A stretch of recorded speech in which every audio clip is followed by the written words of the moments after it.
Hello बच्चों, let's go through this question.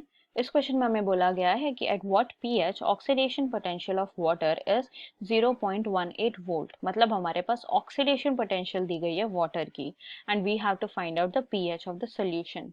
तो because हमें ऑक्सीडेशन पोटेंशियल दिया है, सबसे पहले हम ऑक्सीडेशन हाफ सेल वाटर का लिख लेते हैं, ठीक है। तो half reaction for the oxidation of water will be 2H2O gives O2 plus 4H plus 4 electrons. And हमारे पास यहाँ पे जो स्टैंडर्ड ऑक्सीडेशन पोटेंशियल है it is -1.23 volt which is the standard electrode potential. तो ये हो जाएगा ई सेल, ठीक है। तो यहाँ पे हमारे पास ई सेल की वैल्यू, ई नॉट सेल की वैल्यू, एंड हमारे पास ई सेल की वैल्यू इज गिवन, ठीक है। ई सेल की value is nothing but E cell is equal to -0.81 volts, ठीक है। तो हम इसे पीएच फाइंड आउट करने के लिए हमारे पास एक रिलेशन ये बनता है विच इज नर्न्स्ट इक्वेशन से दिया जाता है। It is given by E cell is equal to E not cell minus 0.059 upon n log of Q, where Q is the reaction quotient.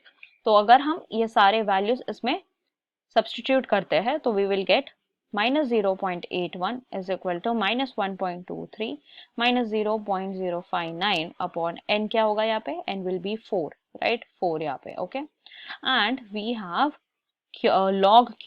तो यहाँ पे जो Q है we can take it as H plus ions, right, okay। तो यहाँ पे H plus ions and obviously stoichiometry is 4, तो it will go into the power। now यहाँ पे H plus की वैल्यू निकालने के लिए we have to substitute, we have to take all these terms on one side, okay, and then we will get the value of log H plus। and अगर हमें H plus की, सिर्फ H plus concentration की value निकालनी है तो हमें anti log लेना होगा उस वैल्यू का, and we will get the concentration of H plus as 1 into 10 to the power -7 molar. तो ये कंसेंट्रेशन हो गई H प्लस की, बट हमें क्वेश्चन में कंसेंट्रेशन थोड़ी पूछी गई है, हमें क्वेश्चन में पूछा है पीएच। तो पीएच क्या होता है, pH is equal to minus log of H plus ion का कंसेंट्रेशन, राइट।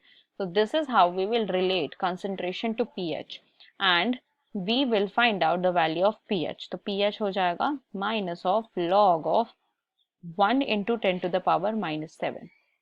तो यहाँ से क्या मिलेगा, यहाँ से we will turn out pH will turn out to be 7। So 7 is the pH of water at which the oxidation potential of water is -0.81 volts। So this is the final answer. Thank you.